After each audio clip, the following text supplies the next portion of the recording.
Gerhana sebagai tanda hari akhir, benarkah pembuka kiamat terjadi pada Ramadan? Bulan Ramadan tahun ini diwarnai dengan peristiwa astronomi istimewa, yakni dua gerhana yang diprediksi akan terjadi pada waktu berdekatan. Pertama adalah gerhana bulan, dan yang kedua adalah gerhana matahari. Dua gerhana yang diperkirakan terjadi di bulan Ramadan 1445 Hijriah, yaitu gerhana bulan penumbra pada 24–25 Maret tahun 2024 dan gerhana matahari total GMT pada tanggal 8 April tahun 2024. Apabila dikonversikan ke kalender Hijriah, maka gerhana bulan terjadi pada 13–14 Ramadan 1445 Hijriah, sedangkan gerhana matahari pada 28 Ramadan 1445 Hijriah.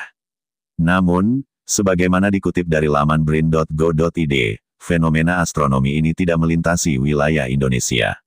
Dalam Islam, fenomena gerhana bukan sekadar fenomena astronomi biasa. Gerhana merupakan bukti kekuasaan dan kebesaran Allah SWT. Peristiwa gerhana ini tidak terlepas dari kuasanya. Dalam perspektif Islam, gerhana juga menjadi salah satu tanda kiamat yang disebut Rasulullah, termaktub dalam hadis yang berderajat sahih dan kerap menjadi rujukan utama. Dalam hadis yang diriwayatkan Imam Muslim, Rasulullah menyebutkan 10 tanda kiamat. Dari 10 tanda kiamat ini 3 diantaranya adalah munculnya gerhana yang terjadi di 3 tempat.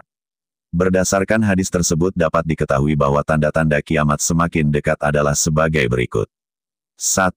Munculnya kabut duhan. 2. Munculnya Dajjal. 3. Munculnya Dabah. 4. Terbitnya matahari dari barat. 5. Keluarnya Yajuj dan Majuj. 6. Munculnya Isa bin Maryam. 7. Adanya 3 gerhana di timur. 8. Gerhana di barat. 9. Gerhana di Jazirah Arab. 10. Adanya api yang muncul dari Yaman kemudian menggiring manusia menuju tempat berkumpul. Dapat diketahui munculnya gerhana termasuk tanda kiamat yang disebut Rasulullah, yakni gerhana di timur, gerhana di barat, dan gerhana di Jazirah Arab. Di samping itu, gerhana merupakan fenomena alam dan bukti kekuasaan Allah SWT. Wallahu alam, terkait dengan ramalan bahwa pembukaan kiamat akan terjadi pada Ramadan, perlu ditelisik dari mana sumber kesimpulan tersebut. Sebelum menyimpulkan, mari simak ulasan berikut, termasuk menakar derajat hadis yang menjadi dalil ramalan. 3 tahun lampau, tepatnya pada Ramadan 2020 mendadak muncul ramalan bahwa Ramadan tahun tersebut merupakan pembuka terjadinya kekacauan di bulan-bulan setelahnya, mengingat Ramadan diawali pada hari Jumat dan tanggal 15 Ramadan juga bertepatan dengan hari Jumat. Ramadan yang diawali dengan Jumat diprediksi sebagai petunjuk atas banyaknya musibah pada tahun tersebut. Kelompok ini bukan tak mendasarkan ramalannya pada dalil apapun. Mereka memastikan terjadinya kekacauan pada tahun ini dengan menyetir hadis yang diriwayatkan oleh Ibnu Mas'ud berikut. Ketika terdapat suara yang dahsyat dentuman tepat di bulan Ramadan, maka pertanda akan terjadi huru hara di bulan Syawal, kelompok masyarakat kabilah memisahkan diri di bulan Zulkadah, banyak pertumpahan darah di bulan Zulhijjah dan Muharram. Dan apa yang terjadi di bulan Muharram? Nabi mengucapkannya 3 kali. Sayang sekali, saat itu banyak di antara manusia yang berperang satu sama lain dan keadaan sangat kacau. Maka kami bertanya, apa suara dahsyat itu wahai Rasulullah? Beliau menjawab, suara itu terjadi di pertengahan bulan Ramadan pada waktu duha di hari Jumat. Suara itu muncul tatkala bulan Ramadan bertepatan dengan malam Jumat.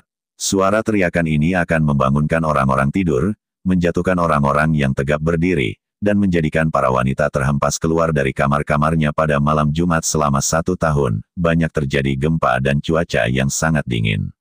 Apabila bulan Ramadan bertepatan dengan malam Jumat maka tatkala kalian telah melaksanakan salat subuh pada hari Jumat di pertengahan bulan Ramadan, maka masuklah ke dalam rumah-rumah kalian, kuncilah pintu-pintu rumah, selimutilah diri kalian, dan tutupilah telinga-telinga kalian. Apabila kalian merasa ada suara dahsyat, maka menyungkurlah dengan bersujud kepada Allah dan ucapkanlah, Subhanal Kudus, Rabbunal Kudus. Barang siapa yang mengamalkan hal itu maka akan selamat, dan barang siapa meninggalkannya maka akan celaka. Hari As-Syashi. Dapatkah kita mempercayai prediksi-prediksi bahwa berbagai kekacauan seperti yang disebutkan dalam hadits di atas akan terjadi pada Ramadan tahun ini, mengingat bulan Ramadan tahun ini diawali hari Jumat? Menjawab pertanyaan tersebut, Ustadz M. Ali Zainal Abidin, pengajar di Pondok Pesantren Anuriyah, Kaliwining, Rambi Puji, Jember mengatakan, penting kiranya kita mengetahui bagaimana posisi kekuatan hadits di atas. Apakah benar bahwa hadits tersebut dapat dijadikan sebagai pijakan dalil yang sahih? Patut dipahami bahwa hadits tentang adanya suara dahsyat pada hari Jumat yang bertepatan dengan tanggal 15 Ramadan sama sekali tidak disebutkan oleh para ulama hadits yang diakui kredibilitasnya, seperti Imam Al-Bukhari, Imam Muslim, Imam Ahmad, Abu Daud, Ibnu Majah, An-Nasai, dan At-Tirmidzi, katanya, seperti dimuat laman Nu Online. Hadis yang menjelaskan tentang suara dahsyat, ujar Ustadz Ali, disebutkan oleh Imam As-Syashi, At-Tabrani, dan Ahmad Asy-Syaibani. Berdasarkan hal ini, kualitas sanad dalam hadis di atas patut dipertanyakan. Salah satu kritikus hadis, Imam Al-Ukaili dalam kitabnya, Ad-Du'afa, Al-Kabir menyebutkan kritik tentang hadis ini. Hadis ini tidak memiliki dasar dari hadis yang terpercaya dan juga tidak dari jalan metode yang ditetapkan oleh para ulama hadis. Abu Ja'far Muhammad bin Amr Al-Ukaili, Ad-Du'afa, Al-Kabir, Juz 1, halaman 51. Salah satunya adalah Abdul Wahab bin Husain. Imam Hakim dalam salah satu hadis yang terdapat rawi Abdul Wahab bin Husain berkomentar bahwa ia merupakan orang yang tidak diketahui profilnya, majhul. Imam As-Zahabi lantas menanggapi perkataan Imam Hakim tersebut.